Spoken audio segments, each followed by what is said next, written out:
Dulu kami hidup tenang. Setiap pagi kami ke ladang dengan iringan dadi. Atau kami sengaja membawa gambus seluni. Sambil istirahat saat matahari di atas kepala, gambus seluni itu kami petik. Menghibur. Tak lama kemudian para perempuan kami datang membawa serantang makan siang. Usai makan, kami mengobrol di dangau. Selain itu, kami isi waktu istirahat dengan mendongeng, berpantun, melafalkan warahan kepada anak-anak kami. Jika menjelang pemilihan kepala pekon, kami juga berembuk di sela-sela istirahat siang. Para calon kadus acap datang ke ladang mengharap dukungan kami.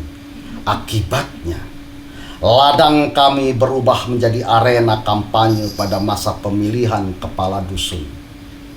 Selain warung-warung kopi dan pos keamanan,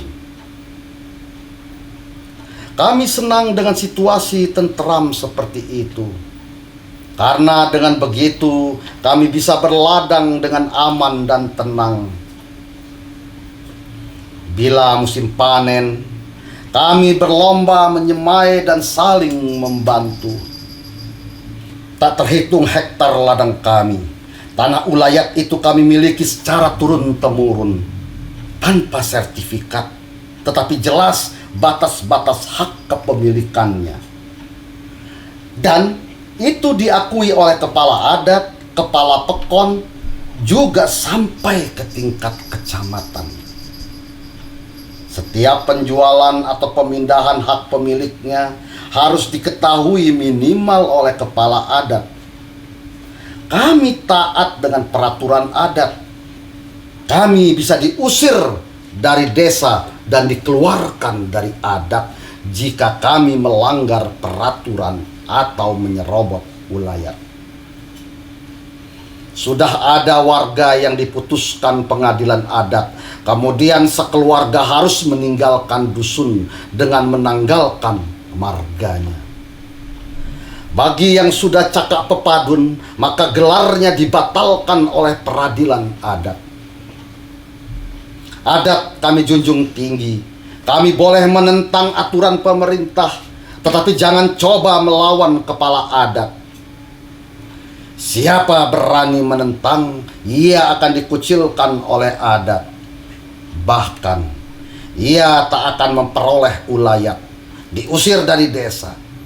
Tetapi, kepala adat tak sembarang mengeluarkan keputusan, tak main-main menggelar peradilan, juga tak setiap saat membuat cakap pepadun, mengangkat marga bagi seseorang.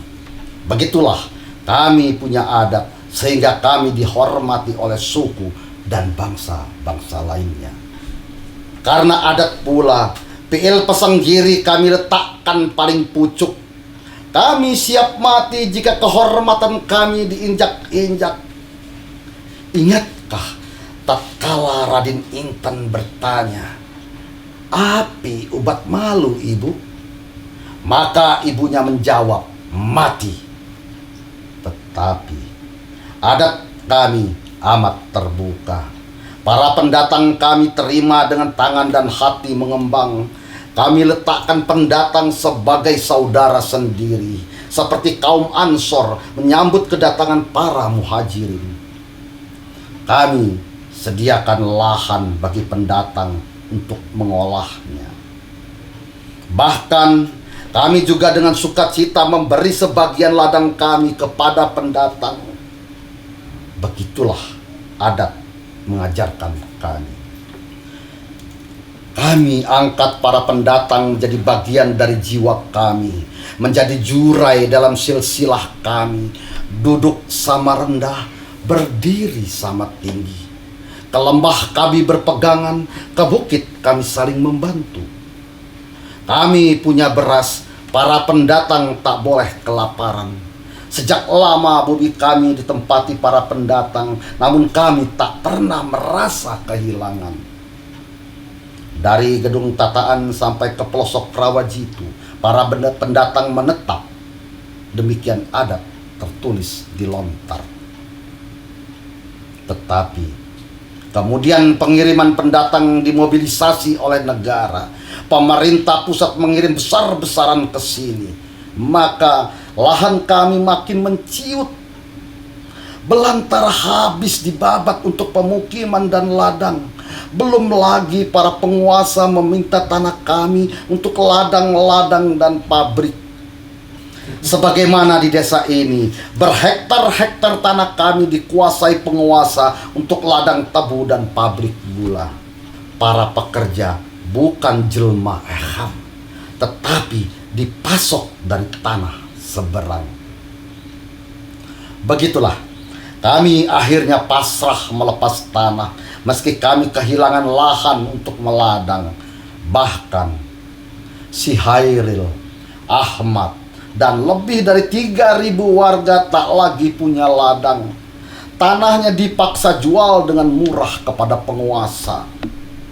Tinggal 1 pekon atau sekitar 150 keluarga yang masih bisa bertahan membuka ladang di pinggiran pembatas ladang tebu.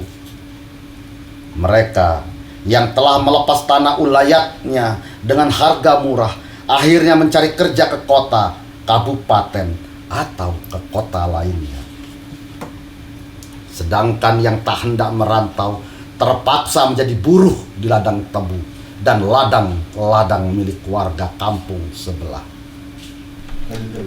Kami tak begitu saja pasrah melepas tanah yang kami terima secara turun-temurun. Warga kampung yang dikomandoi Hairil pernah menolak pencaplokan tanah. Kami juga tak mau menerima ganti rugi yang diberikan penguasa sebagai pembebasan tanah kami untuk pendirian pabrik gula dan ladang tebu.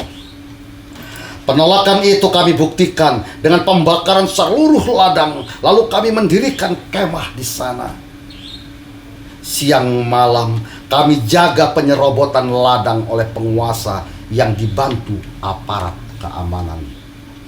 Sampai akhirnya pertikaian tak dapat dihindari. Tentu dari pihak kami yang banyak jatuh korban.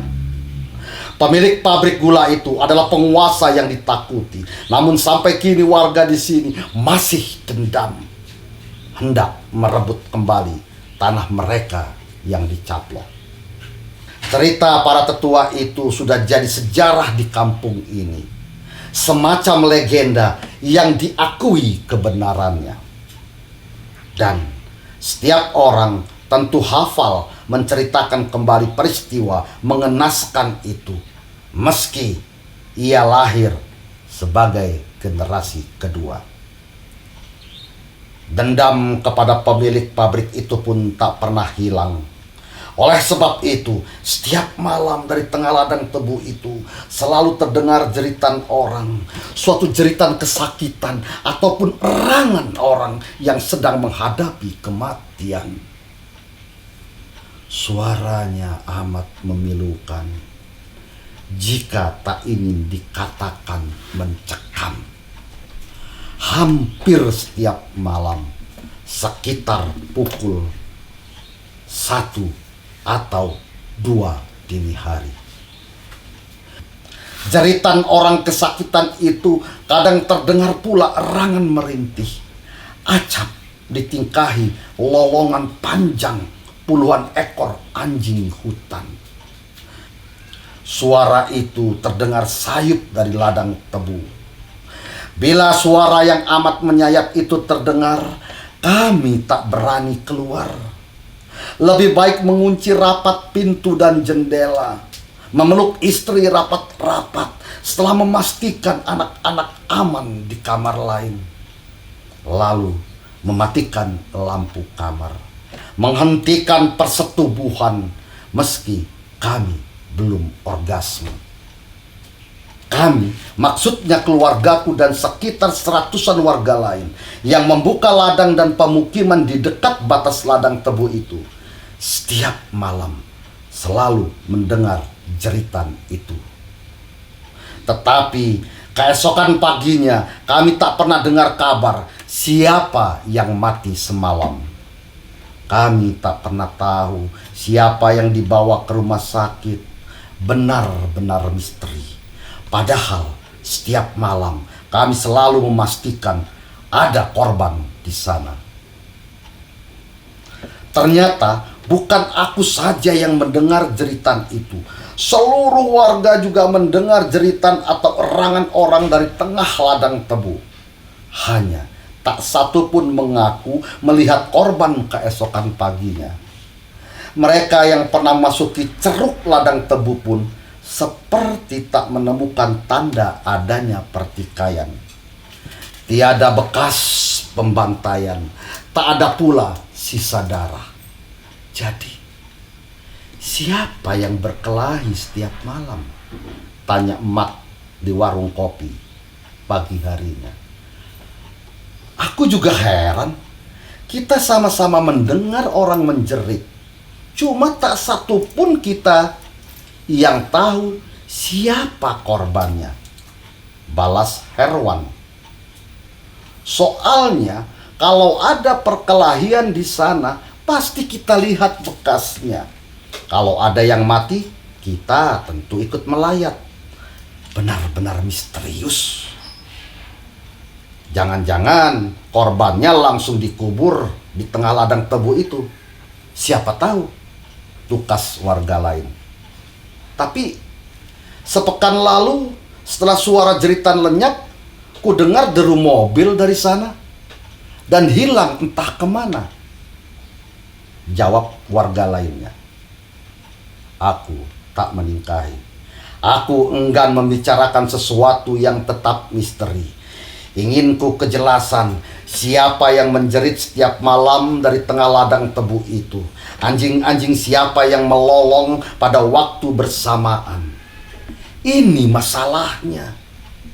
Karena jeritan itu, lolongan panjang anjing-anjing itu yang membuat kami setiap malam dicekam ketakutan. Setiap kami utarakan hal itu kepada kepala pekon, tak pernah ada tanggapan serius.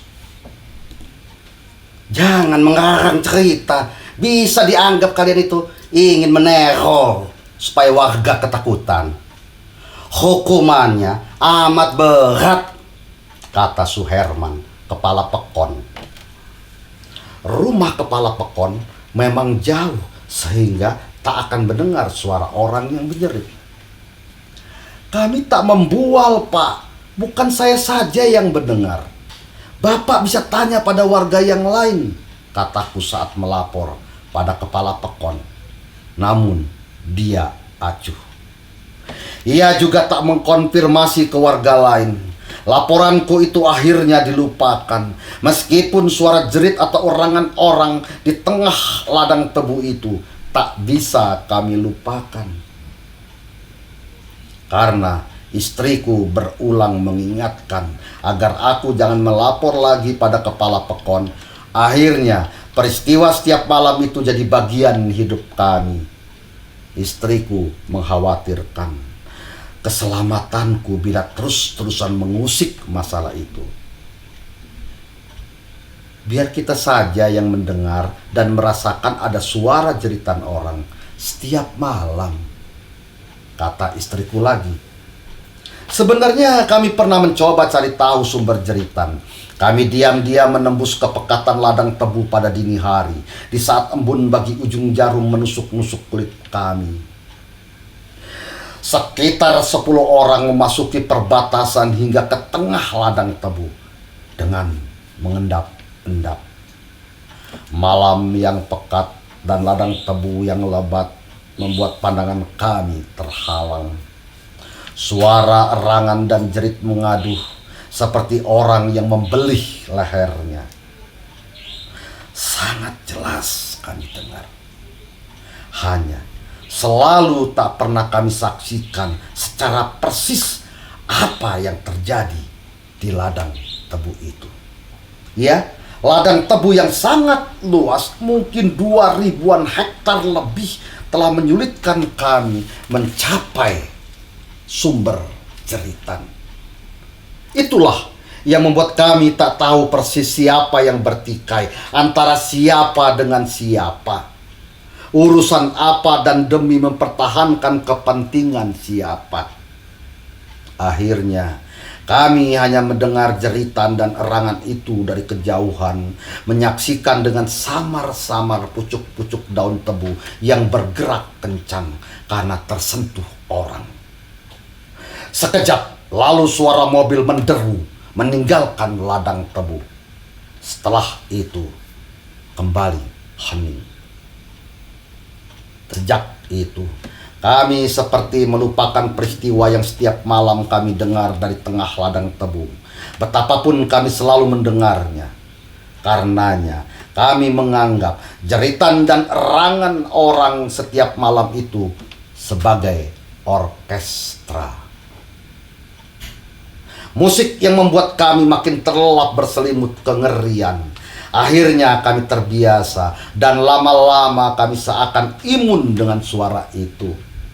Sampai suatu subuh kami dihebohkan dengan penemuan 3 orang yang tewas berlumuran darah. Sekarang Bapak yakin apa yang saya laporkan dulu bukan cerita bohong, kataku kepada kepala pekon. 3 orang sekaligus mati.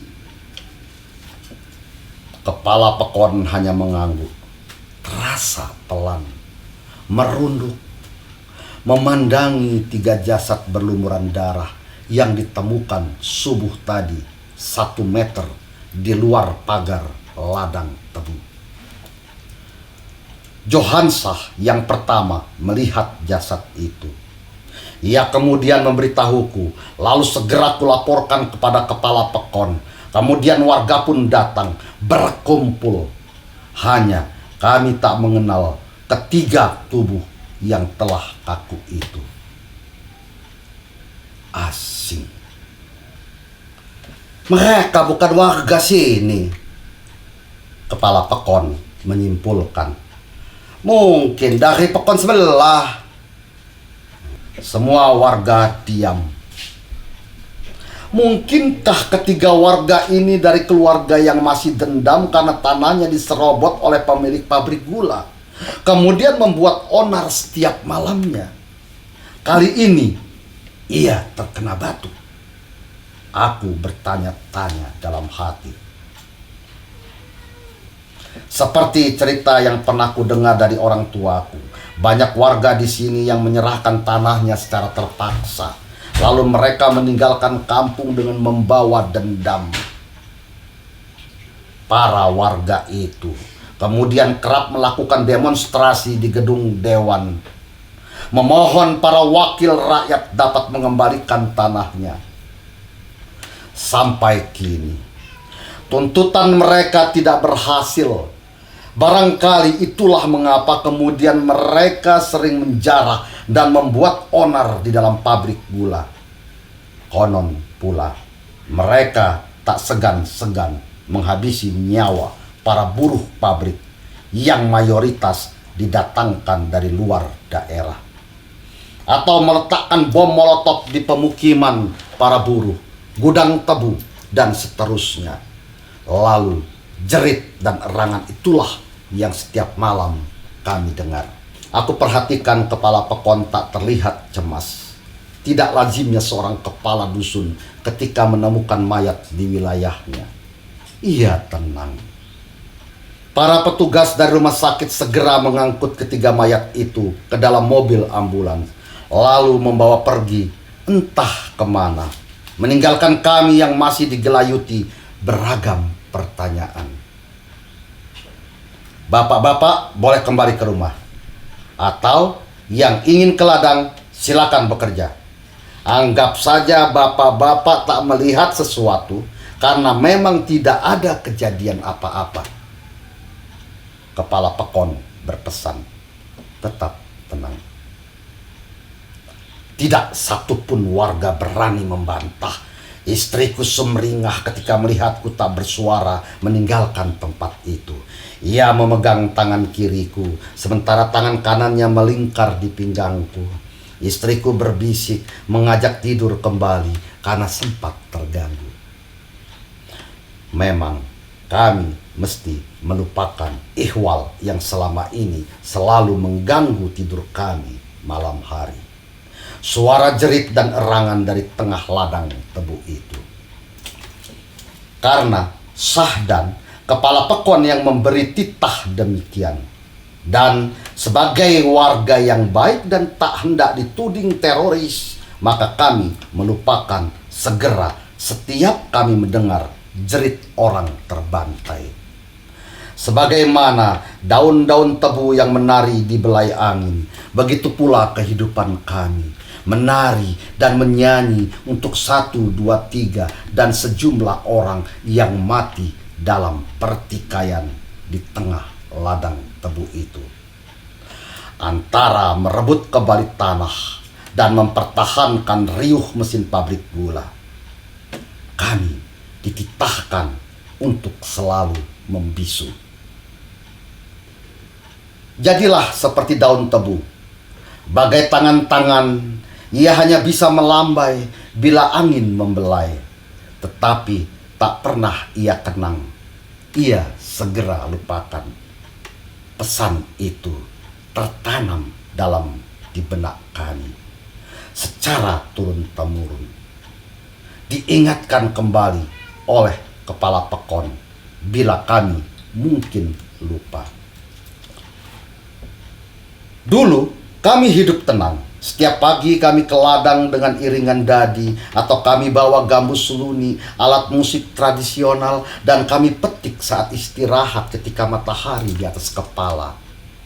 Sambil menanti para perempuan kami datang membawa serantang makan siang, kami menembangkan 1 atau 2 lagu.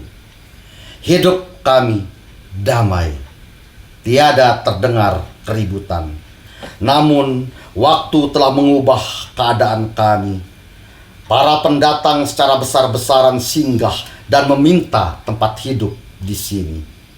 Kami sambut dengan tangan terbuka. Tanah yang masih belantara kami persilakan dibuka. Pada tahun-tahun berikutnya, para penguasa dan orang-orang kaya di pusat ikut pula berlomba menanam cakarnya.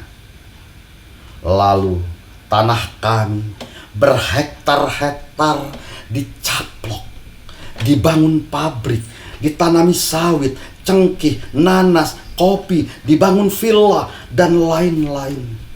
Hasilnya mereka bawa ke pusat.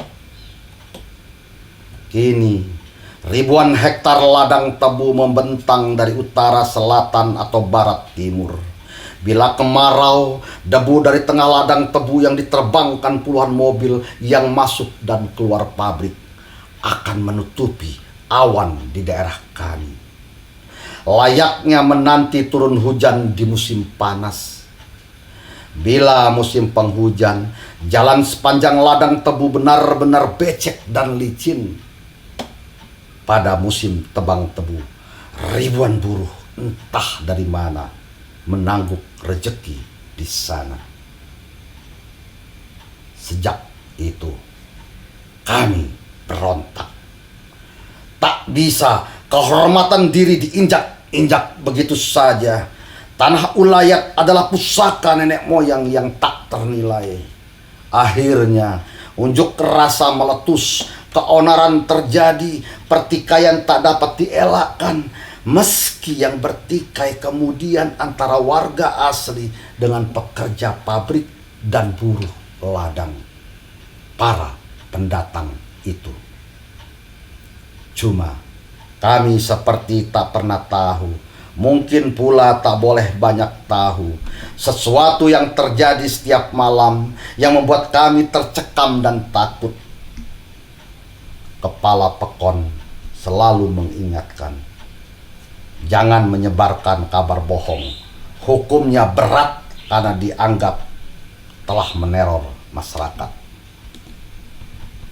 Tetapi pernahkah rakyat berkata tidak jujur? Jika kalian bertanya mengenai kejadian di tengah ladang tebu itu, kami memilih diam.